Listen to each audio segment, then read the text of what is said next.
जय हिंद दोस्तों। तो आजना विडियो में આપણે ધોરણ 8 સંસ્કૃત વિષયની 11 ઓક્ટોબર 2025 ના રોજ લેવાનારી પ્રથમ સત્રાંત પરીક્ષાનું સંપૂર્ણ પેપર સોલ્યુશન જોવાના છીએ। માટે વિડિયો પૂરો જોજો, વિડિયોને લાઈક કરજો, તમારા બધા મિત્રો સાથે શેર કરજો। તો ચાલો શરૂ કરીએ આજનો વિડિયો।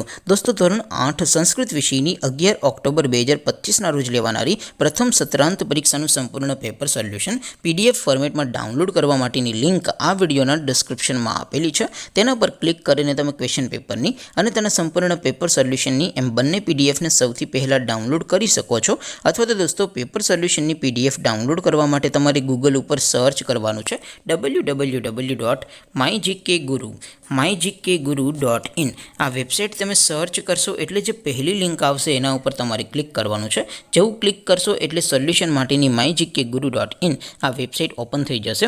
वेबसाइट ओपन थया पछी तमे स्क्रॉल करीने थोड़ाक नीचे जशो तो त्यां तमने प्रथम परीक्षाना सोल्यूशन माटेना धोरण वाइज लीला रंगना बॉक्स जोवा मळशे।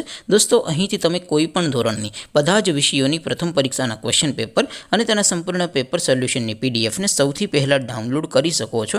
જેમ કે દોસ્તો અત્યારે હું ધોરણ 8 માટે ધોરણ 8 વાળા બોક્સ ઉપર ક્લિક કરીશ। જેવું ક્લિક કરશો એટલે નવું પેજ ઓપન થશે। નવું પેજ ઓપન થાય એમાં તમે સ્ક્રોલ કરીને થોડાક નીચે જશો તો ત્યાં તમને ધોરણ 8 પેપર સોલ્યુશન 2025 નો એક બોક્સ જોવા મળશે। જેમાં દોસ્તો નીચે લખેલું છે ધોરણ 8 સંસ્કૃત પેપર, તેની સામે ડાઉનલોડ બટન છે તો એ डाउनलॉड पर क्लिक करशो तो धोरण 8 संस्कृत विषय की प्रथम परीक्षा क्वेश्चन पेपर पीडीएफ फॉर्मेट में डाउनलॉड थई जशे। तेनी नीचे लखेलुं छे धोरण 8 संस्कृत सोल्यूशन, तेनी सामे पण डाउनलॉड बटन छे तो ए डाउनलॉड पर क्लिक करशो तो धोरण 8 संस्कृत विषय की प्रथम परीक्षा संपूर्ण पेपर सोल्यूशन पीडीएफ फॉर्मेट में डाउनलॉड थई जशे। तो दोस्तों आवी रीते तमे धोरण 8 ना बधा विषयों प्रथम परीक्षा क्वेश्चन पेपर अने तेना संपूर्ण पेपर सोल्यूशन पीडीएफ ने www.mygkguru.in आ वेबसाइट परथी डाउनलॉड करी सको छो।